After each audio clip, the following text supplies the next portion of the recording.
శరణ్య పూజ చేసి అందరికీ హారతి ఇచ్చి హారతి పళ్ళెం పట్టుకొని రూమ్లోకి వస్తుంది. బయటకు వస్తుండగా అనన్య వాళ్ళ పెద్దమ్మ అక్కడ నిలబడి ఉంటారు.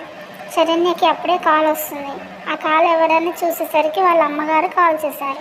అప్పుడు శరణ్య చేతిలో ఉన్న హారతి పళ్ళాన్ని పక్కన పెట్టేసి పక్కకి వెళ్ళి అమ్మ అని ఫోన్ మాట్లాడుతుండగా అప్పుడే అనన్య వాళ్ళ పెద్దమ్మతో అంటుంది కదా, నా పిచ్చి క్యారెక్టర్ని ఎలా వాడుకుంటానో చూడు పెద్దమ్మ అని చెప్పేసి అంటుంది.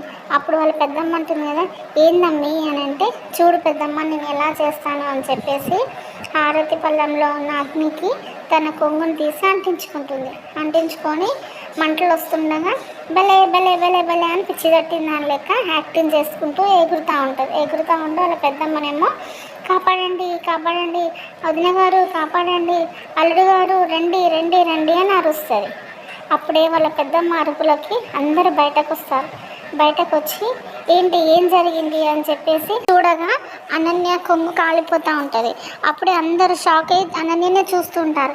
అప్పుడు వెంటనే రోహిత్ వెళ్ళి ఒక క్లాత్ తీసుకొచ్చి అనన్య చీర కంటుకున్న మంటల్ని ఆర్పేసిన తర్వాత అమ్మయ్య అని అందరూ కొంచెం కుదుట పడతారు. అప్పుడు వాళ్ళ పెద్దమ్మ అంటుంది కదా, ఇవాళ శరణ్య చేతుల్లో మా అనన్య అగ్నికి ఆహుతి అయ్యేది అని చెప్పి కోపంగా అనన్య వాళ్ళ పెద్దమ్మ అంటుంది. అప్పుడు ఆనంద, ఏంటి ఏం వాగుతున్నావు, ఏం మాట్లాడుతున్నావు నువ్వు అని చెప్పేసి వాళ్ళ పెద్దమ్మని కత్తిరించినాక, అవును ఈ హారతి ఇక్కడికి ఎట్లా వచ్చిందంటావు అని చెప్పేసి వాళ్ళ పెద్దమ్మ అంటుంది.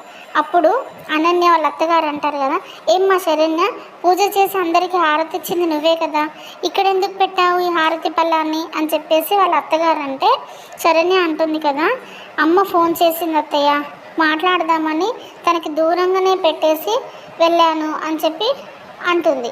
అన్నప్పుడు శరణ్య వాళ్ళ పెద్దమ్మ అంటుంది కదా, అంటే మా అమ్మాయే వెతుక్కుంటూ వచ్చి అగ్ని పెట్టుకొని ఇది ముమ్మాటికి హత్యా ప్రయత్నమే అని చెప్పి కోపంగా వాళ్ళతో అంటుంది. అసలు హత్యా ప్రయత్నం ఎవరు చేస్తారు, అసలు యాక్టింగ్ చేసేది ఎవరు ఏంది అనేది ఆనంద భైరవ్కి అర్థం కాక అలానే కోపంగా చూస్తూ ఉంటుంది. అసలు ఏం జరుగుతుంది అనేది రేపటి ఎపిసోడ్లో చూద్దాం.